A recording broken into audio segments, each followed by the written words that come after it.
To fill out the survey and get your ACV REP credit, go to vision-forward.org/webinars. All right, hello everybody. Thank you for joining us at this webinar today on the pros and cons of wearable video and audio technologies for vision impairment. I think we're going to get started now. My name is Luke Scriven and I am an assistive technology specialist at Vision Forward Association. Just have a few housekeeping rules before we kind of get into things here. So first of all, you should all be muted at the moment, and so I shouldn't be hearing any of your audio. We will unmute you at the end or allow you to unmute yourselves at the end for a question and answer session. In the meantime, if you do have any questions as we go along, there is a Q&A box which you can type your questions into. Somebody will be monitoring that throughout the webinar, and hopefully they will be able to answer any questions that you've got. If they can't, then I can answer them at the end. This webinar is eligible for ACVR EP credit, and you will receive an email probably a couple of days after today, which will have some instructions on how to get that credit. And there will also be a survey on the webinar. If you have a chance, we'd appreciate it if you could fill that out so we can get some feedback about how you found the webinar. And you will also get a PDF version of this PowerPoint, so you will have access to the slides. And you will need an entry word and an exit word in order to get your credit. The entry word is going to be vision. Again, the entry word is going to be vision. So as I said, I work at Vision Forward Association, and we are based in Milwaukee, Wisconsin. And we are a non-profit organization that serves the needs of people who are blind or visually impaired. You can see our mission here to empower, educate, and enhance the lives of individuals impacted by vision loss through all of life's transitions. And in order to do that, we have a number of different services, including things like occupational therapy, orientation and mobility, a low vision clinic, braille instruction, and so on and so forth. So a number of different programs. I, of course, work with assistive technology, and so I do demonstrations, training, and assessment, and that type of thing. And I have worked a lot with wearables over the last few years, and so have got some experience with the different wearable devices which are on the market, and that's what we're going to be talking about. So the objectives for this webinar are threefold. First of all, we're going to be learning about the types of wearable assistive technologies for vision loss which are on the market at the moment, and there is a lot of them because it's really the fastest growth area in terms of assistive technology for vision loss. And so a lot of companies are jumping on board and bringing their own design in and trying to get some of that market. And it's quite exciting because they do offer a lot of potential. Whether they're meeting their entire potential at the moment or not, we will be discussing somewhat. And so we'll be discussing what kind of tasks wearables might be appropriate for. And that's going to be both what manufacturers suggest that they could be appropriate for, but also what experience has shown that they tend to work best for. And finally, we'll be considering the pros and cons of some specific devices. Now, as I said, there is a very large number of wearable devices on the market at the moment, so we can't consider all of them, but I've tried to choose some which represents some of the main kind of categories of wearable at the moment, and hopefully that will give you an idea in general of where devices might have strengths and where they might have some weaknesses. But before we get into that, we need to discuss what exactly wearable technology is. And luckily, the clue is right in the name, wearable technology. So we're talking about technology which is worn somewhere on the body. And frequently that tends to be either the head, so you might be looking at a solution somewhat like eyeglasses, or on the wrist is another common place, and so you might be looking at something like a watch or maybe like a wristband or something like that. You can get wearables for other parts of the body, but I would say those are probably the most common places where they're designed to be used. And of course, wearable technology isn't just for the low vision market, but it is a really kind of consumer area. And there's lots of pieces of wearable technology on the consumer market at the moment, and you will be familiar with a lot of them. So the Apple Watch, Fitbit, Samsung Gear, all of those are wearable technologies. And you could also probably make an argument to say that something like the Apple Watch is actually an assistive technology as well as being a consumer product because of the accessibility built into it and the advantages that it can confer for people with vision loss. But obviously, you can just go into a regular store, and buy the Apple Watch. Some of these other wearables for low vision and for people who are blind, you have to get from more specialist kind of areas. And there are, as I said previously, a number of wearable devices which are designed specifically for people with vision loss. In terms of wearable assistive technologies for vision impairments, most of them have been designed to enhance the vision of a person with low vision. And so there aren't that many wearables designed for people who are blind at the moment. And most of the wearables are designed to increase the acuity of a low vision user. In general, I think they tend to be recommended for people around 2200 to 2800. Somewhere in that range. Any better than 2200, the user tends to be able to see the pixelation of the image, particularly at higher magnifications, and they react negatively to that. And any worse than 2800, it's often found that the wearable really doesn't provide any useful vision enhancement. And so 2200 to 2800, obviously that's just a guide. That can vary, but that's what I've found. And also, they tend to work very well for people with central vision loss. I don't know if that's just a bias from the clients that I've seen, because I do see a lot of clients with central vision loss. But I would say the clients with central vision loss tend to appreciate them more, although some of these wearables do have modes built in for people with peripheral vision loss as well. So that's always worth trying as well. And some of the popular devices in this category, I'm sure you will have heard of the eSight 3. eSight tend to be very good with their marketing, and they were actually the first of the new wave of wearables, which began a few years ago. And so they kind of kicked off the latest glut of wearable assistive technologies. And they're onto their third version now, hence the eSight 3. We also have the IrisVision. That's been very popular and very successful with clients of mine. That is built around a virtual reality headset. And since they did that, a lot of other people have jumped on board with similar ideas as well. And we're going to be looking at the eSight 3 and the IrisVision in this webinar. Also, the new eyes, they've had a couple of different models out. Their newest model uses, again, a virtual reality headset. And the Geordie from Enhanced Vision.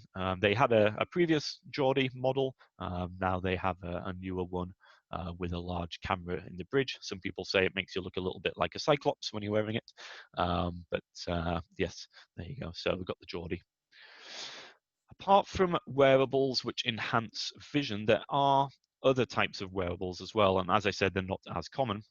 But there are some which are designed to provide sensory substitution. And so we have devices such as the Orcam. Again, this has been very popular with my clients. Orcam is an optical character recognition device which is worn on the side of a pair of glasses, and it can read printed text aloud to you, as well as a number of other things as well. Ooh, excuse me there. We will be taking a look at that device during this webinar as well.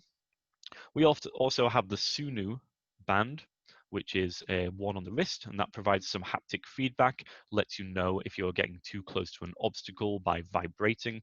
And it also does some other things as well. There's a companion app that comes with it that allows you to do various things.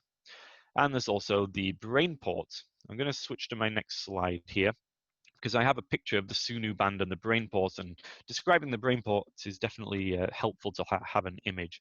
So on the left is the Sunu band. I just talked about that. It's worn on the wrist and gives you the haptic feedback. On the right, we have the Brainport. Now, for those of you who aren't familiar with the Brainport, it is designed for people who are blind, and so it is one of those rare wearable devices designed for the blind market.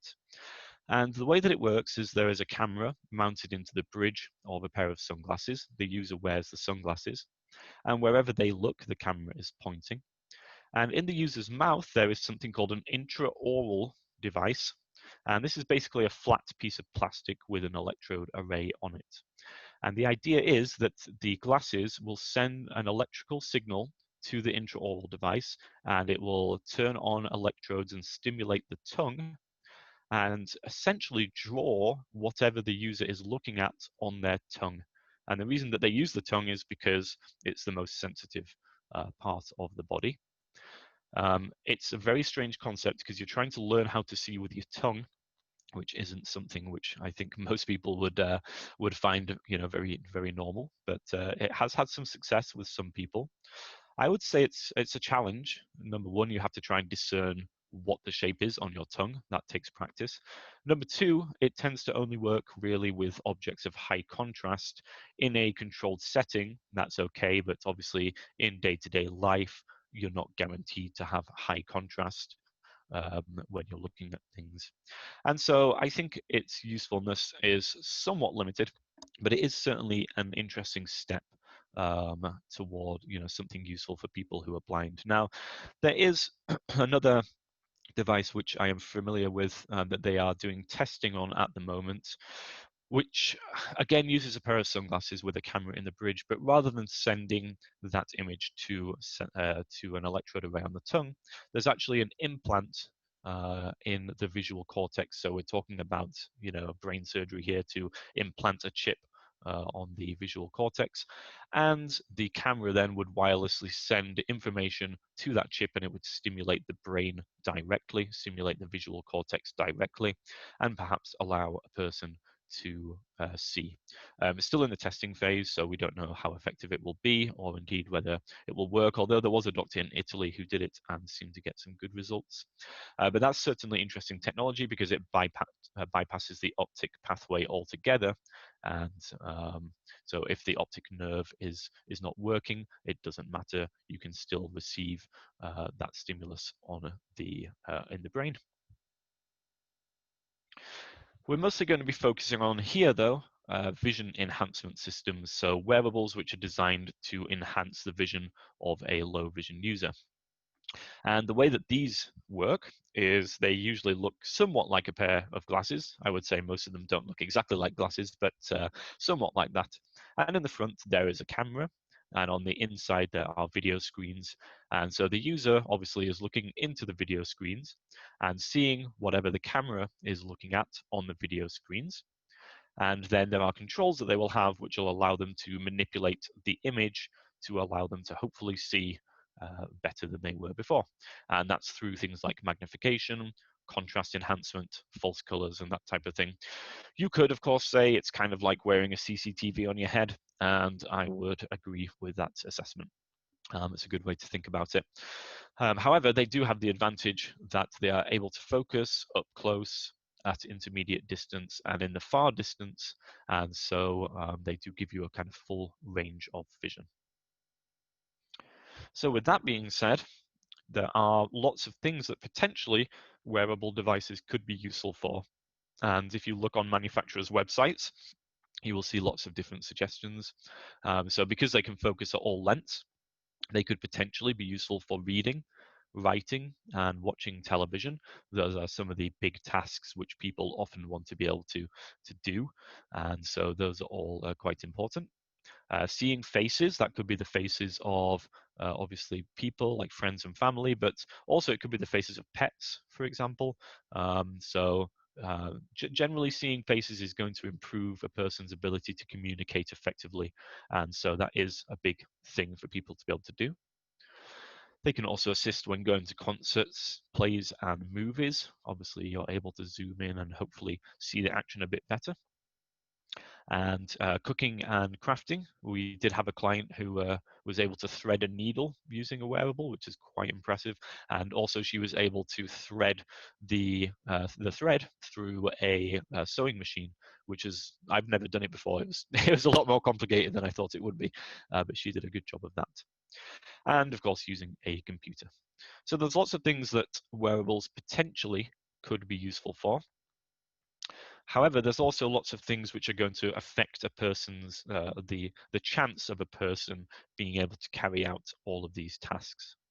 And I've called those dependent factors here. Now, first of all, we have, of course, level of vision, and I would also say the type of vision loss as well. And so the worse a person's vision is, or the more magnification that they need to use, the more difficult it becomes to use a wearable. And so that's going to have an effect.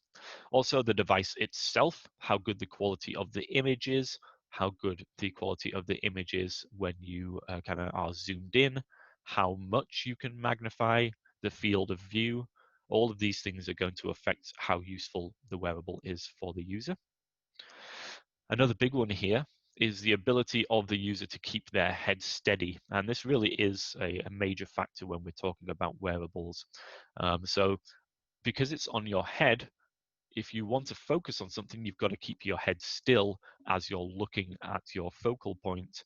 And that can actually be quite challenging. Even though you don't know that you're moving your head, you do find that when you're wearing a wearable, you are making slight head movements. And so learning to control those can be quite tricky. And the more that you magnify, the more those small head movements also become magnified.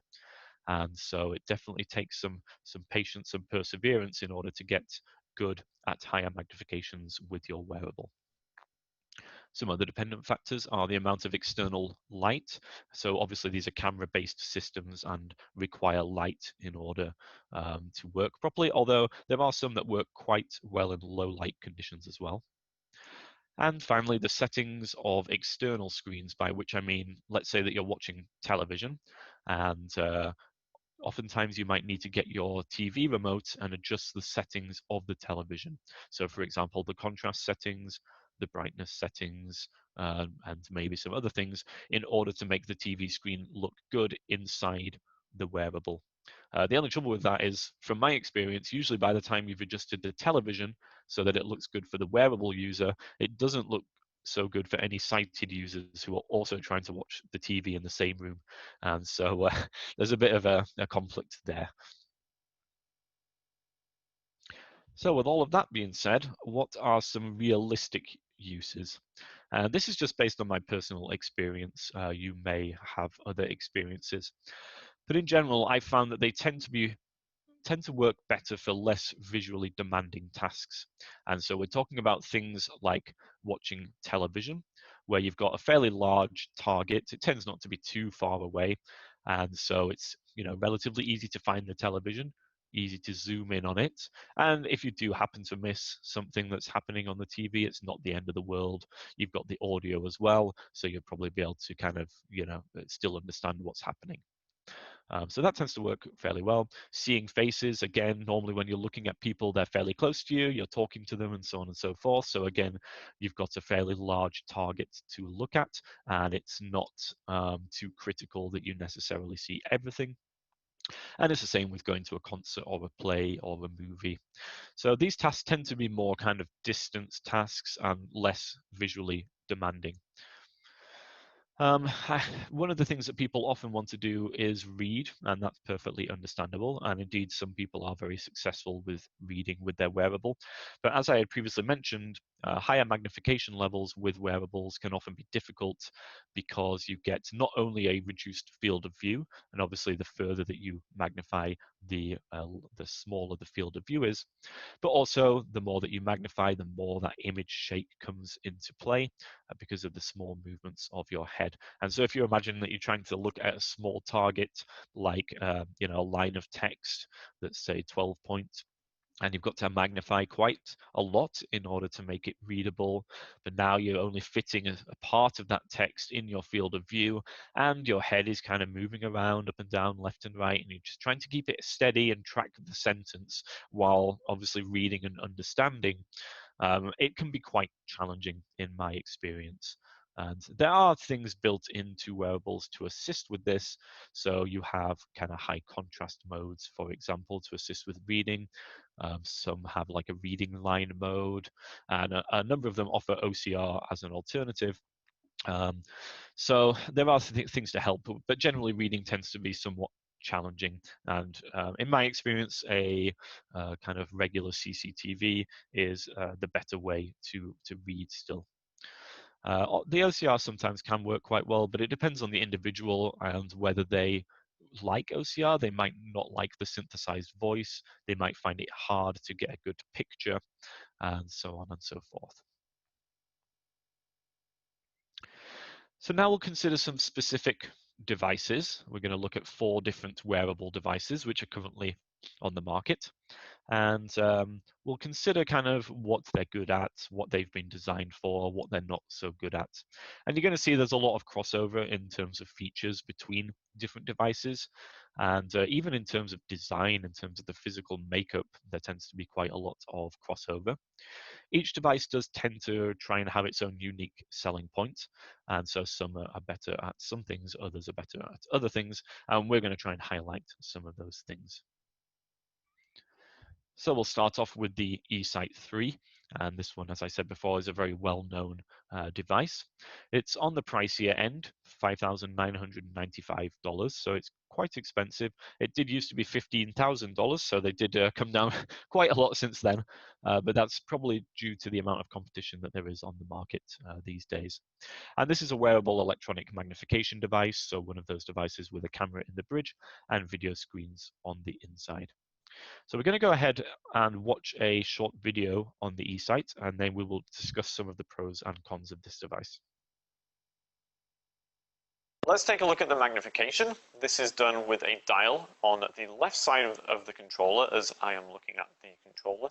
So I'm going to roll that dial upward. 2 times, 4 times. And eSight is telling me the magnification level. I can turn off the voice if I want to.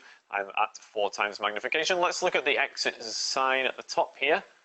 Excellent, that looks good. Let's zoom in a little bit more. 6.1 times. Okay, very cool. 4 times, 2 times, 1 times. And now we'll zoom out. So that was very good. Now eSight magnifies, as far as I'm aware, more than any other head-borne wearable on the market, over 20 times magnification, which is really quite good. Now you may notice that when I zoom in, or even when I'm talking, the image does bounce around. And part of that is because I'm talking, and so when I'm talking, naturally my head is moving. But even when I'm not talking, there is still some natural head movement which occurs. You can learn to control this, but it does take practice, and the more magnified you are, the more noticeable it will be. And so that's definitely worth bearing in mind, but if you persevere, then you can learn to really keep your head nice and steady. So just now we were looking into the distance with the eSight, but it can also focus up close, and so we can use it for tasks such as reading. And that's what we're going to try now. So I'm going to go ahead and hold up this document in front of me. And at the moment it's quite small, so let's zoom in on it to make it a little bit larger here. 5 times, 2 times, 4 times. And now that's looking pretty good, but I want a bit more contrast. One way to do this is to use the dial, which is located on the right-hand side here. Here we go, right at the top right-hand side. If I roll that up, it's going to increase the contrast, so let's try that. Enhance more. Enhance more. Cool, and now the blacks are blacker and the whites are whiter, but even so, that's still not quite enough. So now I'm going to use that same dial, but I'm going to press it in, and it will change the color of the text for better contrast. Contrast mode set to black/white. There's a very bright black text on a white background. Contrast mode set to white/black. A very bright white text on a black background, and let's explore the other colors. Contrast mode set to black/contrast mode set to blue/white. Contrast mode set to blue/yellow. Contrast mode set to yellow/blue. Contrast mode set to grayscale. Contrast mode set to normal. And now we are back to normal. 1.5 times. And so with those colors, they can really help us to read, because they make the contrast of the text very good, very vivid. And whether we're trying to read in the distance or up close, that type of contrast can be extremely beneficial. Now, eSight has another little trick up its sleeve when it comes to magnification, and that is manual focusing capabilities. So you can tell the eSight to automatically focus, or you can tell it that you want to manually focus yourself, or you can set it so that even if it is automatically focusing, you can still dial in the manual focus. So if things aren't looking quite as sharp as you want, then you can sharpen them up. And the dial for that is again on the right hand side, but it's a bit further down than the color and the contrast dial. One of the cool things about eSight is the fact you're able to walk while wearing it, and the way that we can do that is by using its bioptic tilt feature. And in this, with this feature, we can actually tilt the electronic part upward. So let's go ahead and do that now. I'm going to tilt it all the way up, and now my field of view is completely unobscured, and so I can walk using my existing vision. If we're looking into the screens when we walk, we run the risk of crashing into things because things may appear to be closer than they are, and it may be restricting our kind of peripheral vision and things like that. But another thing that we can do, instead of lifting the electronic visor all the way up, we can have it halfway up like this. So now I can still see underneath, and I still have usable, my normal vision to walk around with. But if I wanted to look at something, I could look up into the video screens, and of course I would have all the controls of magnification and colors and things like that that I could use. And so while I'm moving, I'm looking underneath. If I want to look at something, stop, look up into the video screens, and then I can magnify whatever I want to see. All right, so we've gone into the OCR mode, and we have a box in front of us, and anything inside that box will be read aloud and also displayed on the screens in here. So let's look at our flyer here. Okay, I've got some text in my box here. I'm going to go ahead and take a picture, and hopefully it will be read to us in a second. The center is a resource for people with vision loss, family members, vision professionals, potential employers, and other agencies wanting to learn. Another feature which eSight has, which I find particularly cool, is the ability to display inputted video. And so using an HDMI cable, which I have currently connected, here we go, this is it, we can connect any source which outputs HDMI into the eSight, and it will then be displayed directly on the video screen. And I'm hearing the sound from the video directly from the headset, and I can see the video directly on the video screens here. And it looks really good. Now I can go ahead now and magnify this image using my magnification dial. 1.6 times, 2.0 times, 2.4 times. And of course, whenever we magnify, we don't see the entire image anymore, but no problem. With eSight, I can just move my head to look around the zoomed in image. And this is really, really cool. So now I'm just looking around the video. All right, so that was the eSight 3. And obviously everything that was being displayed on the television in the video, I was seeing inside the screens, inside the headset on the screens in there. So eSight's definitely got a lot of advantages. It has a lot of features which could potentially be beneficial. And the design itself is quite nice. eSight has been designed from the ground up for people with vision loss to use. Some of the other devices that we're going to be looking at are using off-the-shelf consumer components, but the eSight is designed from the ground up. And so the headset design itself is very small and lightweight, and I would say relatively stylish. It obviously looks a little bit odd because people aren't used to seeing that type of thing, but it is fairly sleek. One of the downsides to it, though, is that it does have a separate controller, as you saw in the video, and so there is a cable which goes from the headset to the controller, and there's, so it's not quite as sleek in that regard. The eSight 3 also has a prescription insert possibility, and so you can have your prescription put into it in order to get the best quality image. And it has a 4-hour battery life with an additional 4 hours that can be gotten from an included external battery, which actually connects to the back of the controller, which is quite neat. So it keeps it all very portable. And one of the big features of eSight is the ability to wear it while walking.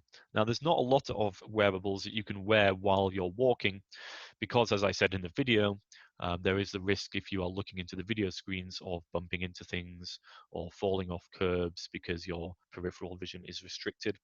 And eSight gets around this by having this bioptic tilt feature, which allows you to tilt the visor up and out of the way of your vision.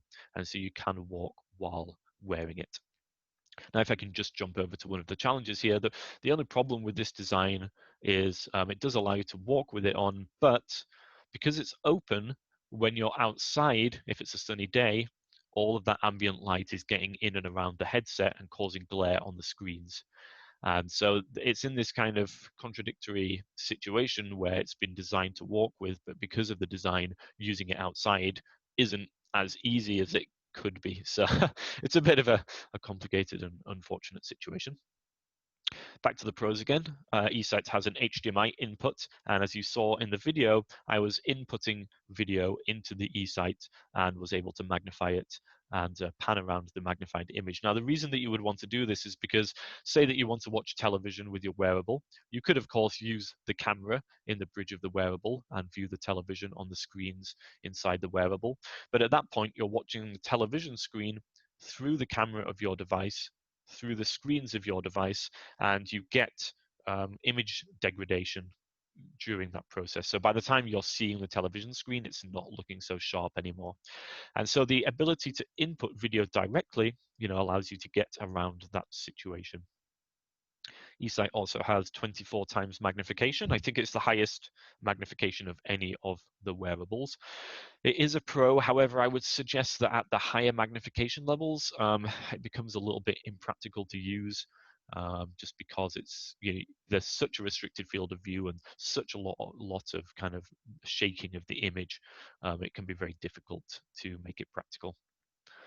eSight also offers manual and autofocus capabilities, has a number of false colors and adjustable contrast, as we saw in the video, and it does have an OCR mode. I put that in the pros column, and in the video I made it look as if it works seamlessly. It doesn't. It really doesn't. It's kind of hidden away, and when you get into it, it's kind of buggy. So I definitely wouldn't recommend eSight for that purpose. So lots of potential pros. Some of the challenges we had already said about the open design leading to glare from ambient light. The biggest challenge, I think, is the size of the screens. The screens are quite small, and although they are adjusted in terms of the pupillary distance to be right in front of the eyes, they're still quite small. There's no getting around it. And so for a lot of clients, they're just not practical to use. And obviously that is a big challenge. And the reason that they're small is because of the design of the eSight. Again, it's been designed to allow you to walk with it on, but that does lead to having to have small screens. The controls are also quite complex. That's because there's a lot you can do with eSight, but it does mean that there's a lot of buttons and dials on that controller, and so some people might be put off by that. And the price is also quite high, so it's definitely one of the more expensive wearables. So that's the eSight. Let's take a look at our next wearable. Oh no, before we do that, sorry, some similar products to eSight. I only put a couple down because there's not that many wearables that you can really walk with, or at least not binocular wearables. There are some monocular wearables. There's a CyberEyes monocular wearable. There's a monocular wearable called C-Boost. You can walk with those because one of your eyes is, free. There's no screen in front of it. But in terms of binocular, I've got the Zoomax eSight AR and the eSight S. They're different in terms of the physical design, but they do allow you to wear them while walking. It is practical to wear them while you're walking around. All right, so on to the next wearable. Now we have IrisVision Live. And this again is a wearable electronic magnification device with a camera in the front and video screens on the inside. The cost of this one is significantly cheaper, $29.95. Still expensive, but cheaper. And this was the first device to be built around a virtual reality headset and a smartphone. And so they are using the smartphone's camera and screens and putting that into the virtual reality headset, turning it into a low vision device. And it's been very successful, and people tend to get quite a lot of functional vision improvement with this one. So let's go ahead and check out a video.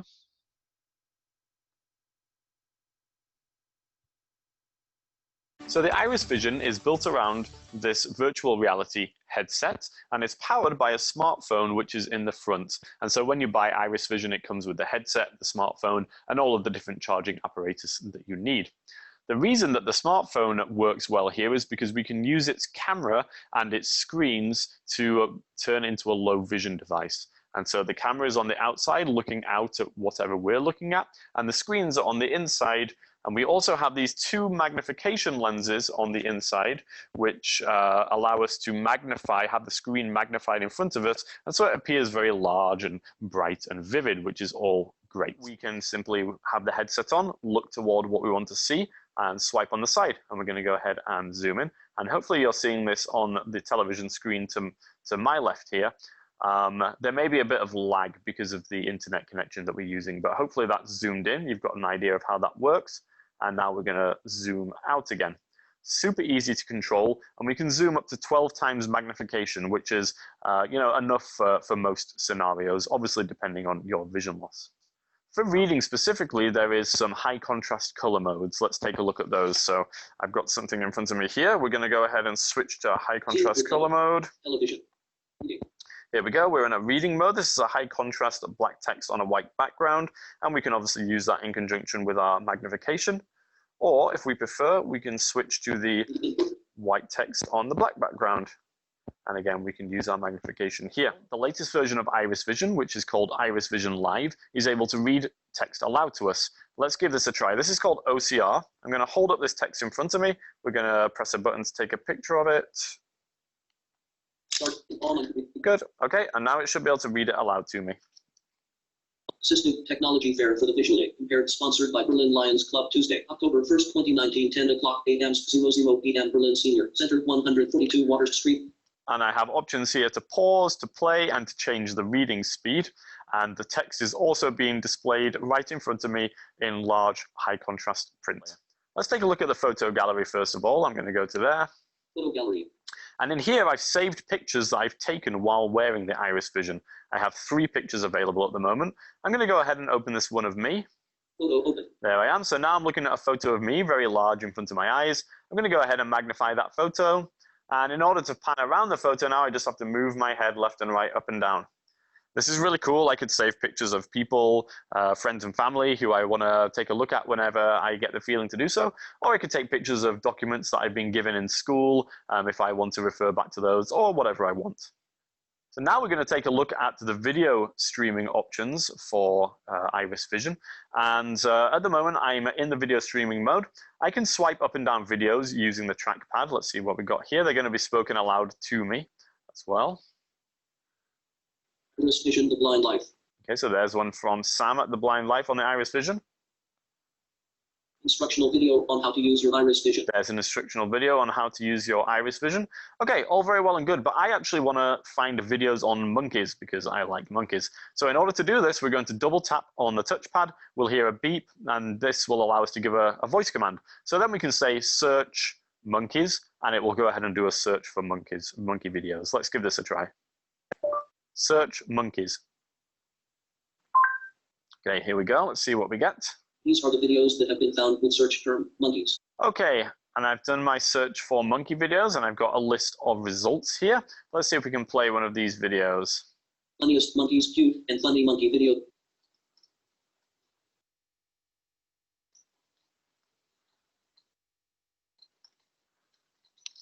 Okay. See. So if you enjoy watching videos of monkeys, then this could be just the device for you. All right, there we go. So that was the IrisVision. And again, it has a number of pros and challenges. And so the main pros, I would say, is thanks to the design of the headset, you get these very large screens with this great field of view, very wide, and really good kind of bright color reproduction as well. And those things actually combined tend to be what makes this device very successful, particularly with clients who have central vision loss. So basically, when you put this on, a lot of people get very quick acuity improvement, and it kind of has that wow factor. They will instantly, for example, be able to see the faces of people that they have come with much better. And so it really, really does kind of work well for a lot of people in that regard. Also has a number of different modes to assist with various things. So we have false color modes for reading. There's also a reading line mode, which wasn't in the video, and a bioptic mode, which wasn't in the video. And also something that wasn't in the video, but is cool, is there's something called a bubble. And so you don't have to do full screen magnification with IrisVision. You can actually magnify inside a circular area. So outside of that area, things will be regular size. And inside that area, you would magnify. So for example, you could position that bubble at the bottom right of your field of view and say that you're watching a sports game on the television. Inside the bubble, the score is magnified, but outside everything is regular size, so you can see the action going on in normal size. And so that's kind of cool. IrisVision also offers voice control features, and I think they have Alexa built in now, and so you can take advantage of that. There is also YouTube streaming, as you saw in the video. It is just YouTube at the moment, but it's there at least. There's no separate controller. Everything is built right into the headset, and there is an OCR mode as well. So definitely some good pros there. However, the design does introduce its own challenges, and first of all, you can't walk with it on. It does completely inhibit your peripheral vision, and so you can't see around the headset at all. All you can do is look into the video screens, and at that point, it's not safe to wear it while you're walking. Somebody that I know who's had vision loss for 40-something years, a juvenile form of macular degeneration, they thought that they'd be able to walk with it on, and they put it on and walked into a door pretty much straight away. So yeah, even if you think you can, it's definitely challenging. Also, because you are fully immersed in the headset, wearing it can cause dizziness, nausea, and fatigue.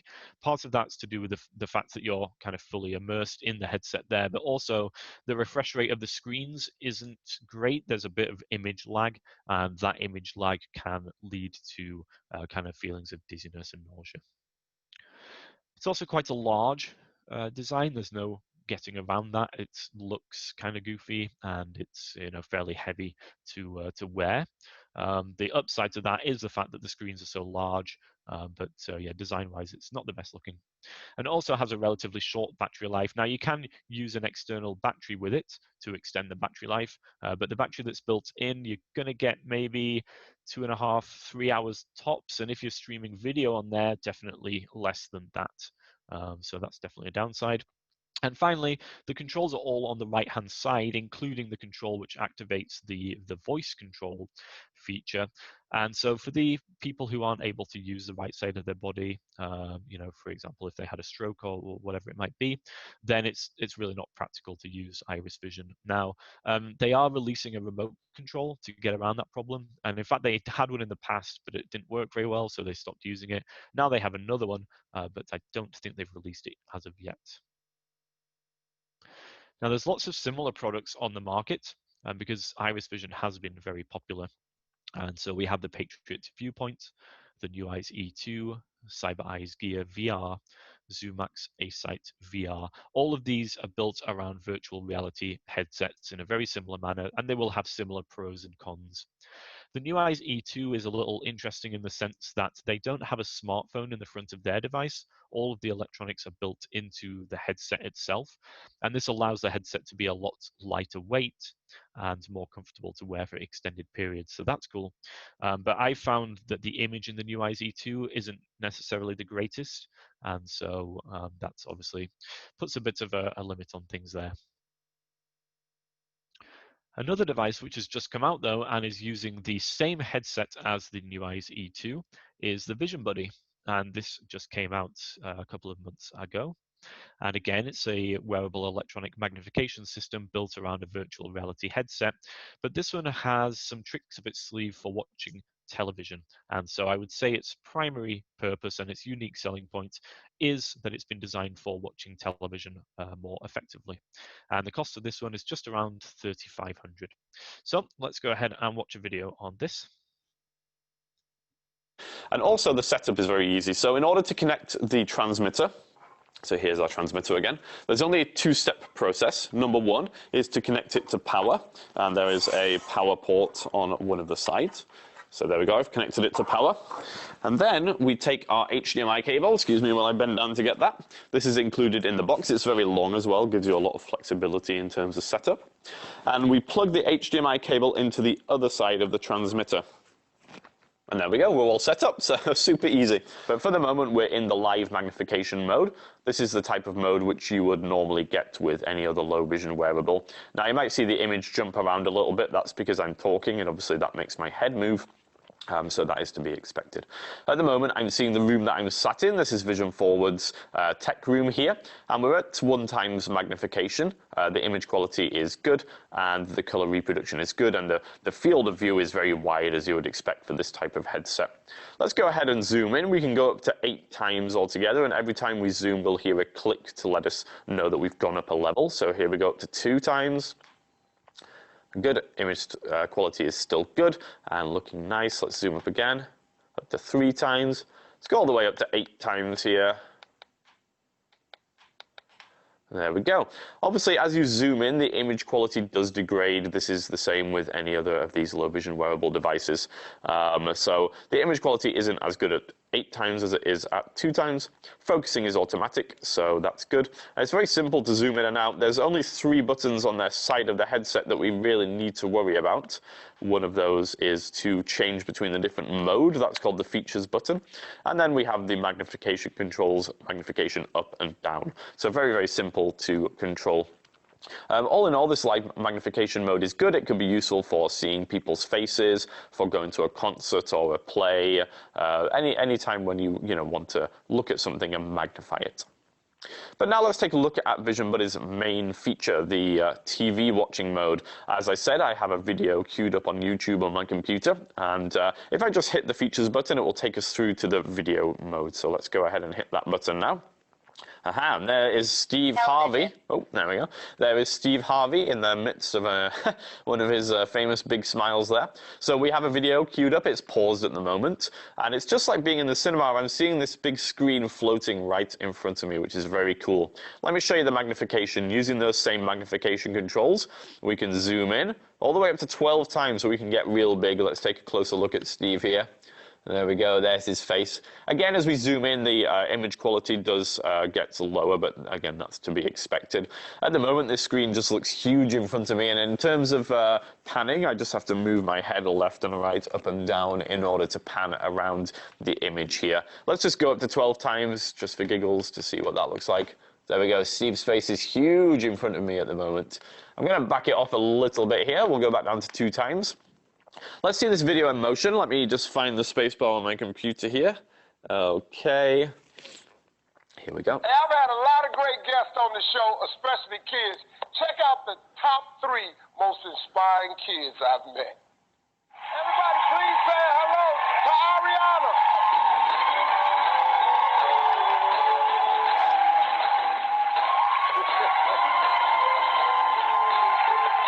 Hello, Ariana. How are you, sweetheart? All right, and let me pause it there. So that was really, really cool. It looked great. The quality of the image was great. The audio was really cool coming out the headset. The speakers in the headset aren't the best, but they're certainly serviceable. The colors are nice and bright, and it's just massive right in front of me. It's definitely far superior to looking at your television through one of the other wearable electronic magnification devices on the market. And I would say this is going to give you the best television watching experience if that's your main goal. And of course, everybody loves to watch TV. Then this is going to be a fantastic headset for you. We've got one more mode to look at. This is the OCR mode. Let's go ahead and press the features button to go back to the live magnification mode first. Magnifier. Okay, and now I'm going to find this page of text that I handily have here. And we're going to hold down the features button. We'll see a grid. Anything in the grid will be red. When we let go of the features button, the OCR will happen. So let's go ahead and get that grid up here. OCR mode. Position the text inside the frame and release the mode button to begin OCR. Okay, tells you what you need to do. I'm going to go ahead and release the button now. Processing OCR. All right, let's see what it comes up with here. Management tasks, assessment report will be provided, as well as a stalling upon request. Individualized Braille assessment hour. An hour of assessment will be conducted to determine the effectiveness. All right, so that was the Vision Buddy. It's going to have similar pros and cons to the IrisVision because it is built on the VR headset. But like I say, its primary kind of unique selling point is its television watching. In a way, it's similar to eSight, which we had considered earlier, except eSight, there is an HDMI cable that you have to use and plug it into the eSight and into your video source. With the Vision Buddy, there is a wireless streaming box, and so that image is sent wirelessly. And the eSight has fairly small screens, whereas the Vision Buddy screens are very large because it has that virtual reality headset design. And so you get this extremely large screen in front of you, which is perfect for watching television in. And as you saw, you can magnify it and get it to whatever size you need. So the pros of the Vision Buddy, well, the good TV watching, the large screens and wide field of view, the lightweight of the headset, which I had previously mentioned. Simple controls, it's just a few buttons. There's 3 on the side. Now, those are on the right-hand side, so similarly to IrisVision, if a user doesn't have use of the right side of the body, that will be a challenge. And everything's built into the headset. There's no separate controller. Some of the challenges are going to be the same as IrisVision's. You can't walk with it on because of the dizziness, nausea, and fatigue, and the danger that that introduces. It only has 8 times maximum magnification, which is less than many of the other devices, and the live magnification isn't the best. It's better than the MyEye's magnification, but not as good as the IrisVision's.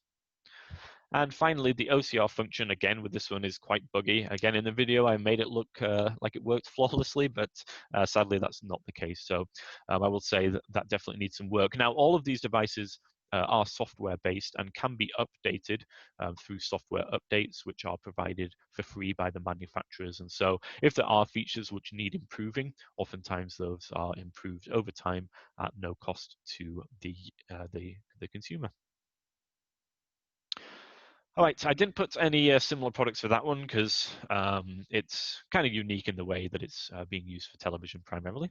So now we're going to move on to the final device here. This is the Orcam MyEye 2.0. Now this is a sensory substitution device, and so it's not designed to enhance a user's existing vision. Its primary concern is optical character recognition within this very portable package. So it's a camera about the size of a finger that fits onto the side of a pair of glasses. The glasses are just a mount.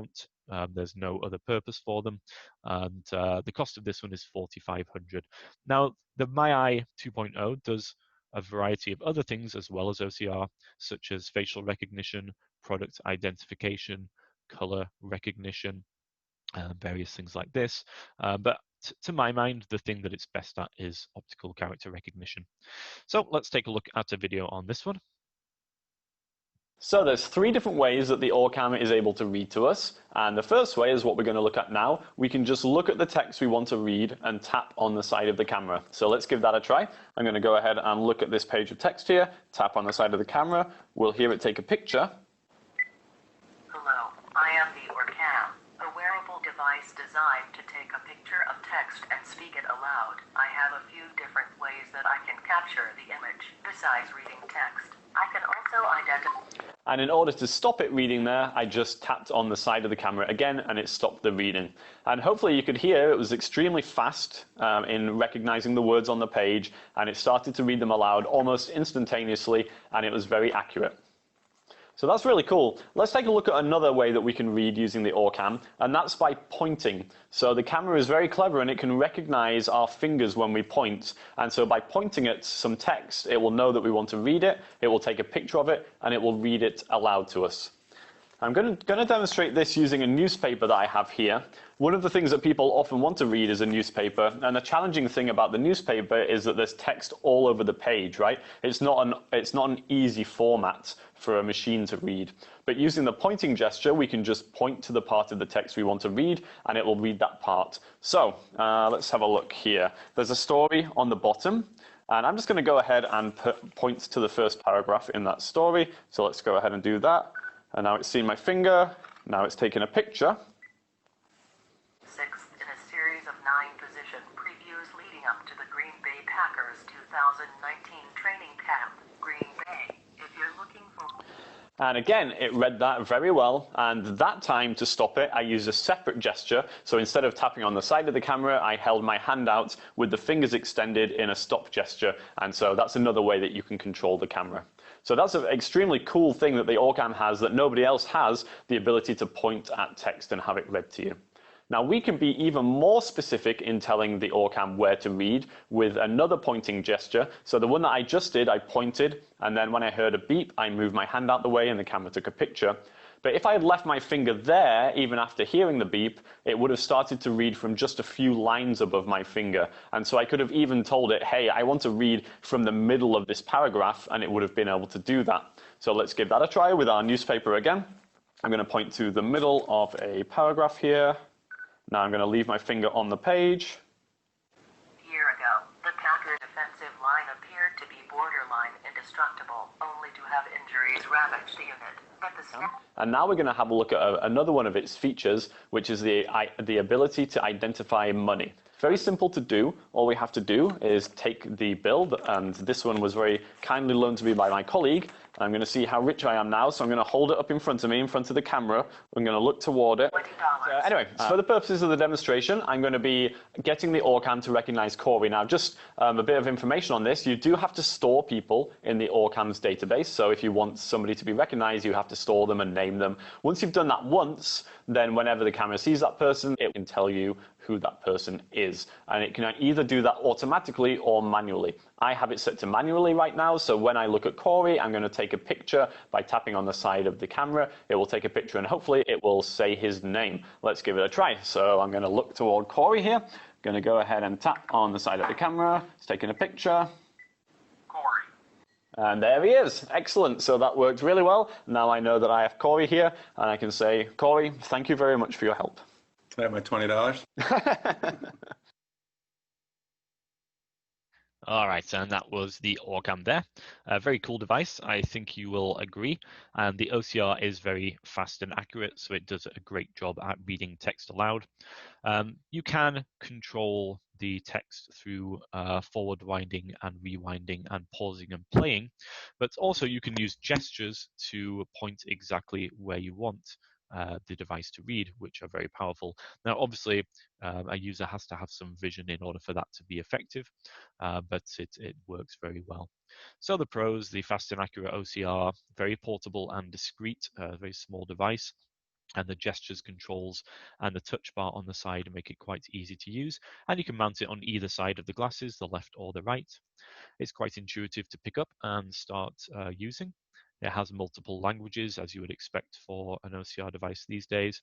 And it also has a voice control option, which you can use to control various things like voice speed and things like that. Some of the challenges, because the device is so small, the battery which is built in is also very small, so you're only getting about 90 minutes of continuous use. Now, it does recharge very quickly, and you can use it while it's plugged in, but that's definitely a downside with the Orcam. The features other than the OCR aren't as effective. The bill identification does work well, so it can identify money well. It does the OCR well. Facial recognition can be a bit touch and go, so can product identification, and the color recognition is pretty much broken, I would say. It really doesn't work too well. So in general, when I recommend this device, it's always primarily for the OCR. Now you might be thinking to yourself, okay, well, I can get free apps on my smartphone that will allow me to do OCR. And while that is true, it can be difficult to align your smartphone properly with the text that you want to read, and some users either don't have smartphones or don't feel comfortable using their smartphone for anything other than calling. And so this device definitely does have some reason for being. The Orcam MyEye 2.0 also has a somewhat complex menu system, which can be difficult to navigate. And finally, getting used to how to correctly orient your head in a good position to capture all of the text that you want to read definitely takes practice. Because of the way the camera mounts on the glasses, you tend to have to tuck your chin downward more than you think you will in order to capture a full page. And so good training is definitely essential to get the most out of this device. So we've reached the end of the webinar. I just wanted to plug our YouTube channel. These were edited versions of videos that we have on our YouTube channel. And if you want to see the full versions of these videos, then you can go to our channel at youtube.com/infocustechnology. And there's also a number of other videos there on other assistive technology devices and other kind of issues pertaining to vision loss as well. So please feel free to check that out if you want to. And now we'll go to the questions section. Just before we do that, though, I will give you the exit word. And so the exit word is going to be rehabilitation. Again, that exit word, rehabilitation. And as I had said before, you'll be receiving an email within a couple of days, which will have instructions on how to get your credits, as well as a survey and a copy of this webinar. So with that being said, I will open it up to questions. If you do have a question, you can either type in the Q&A box or feel free to unmute your microphone and ask the question.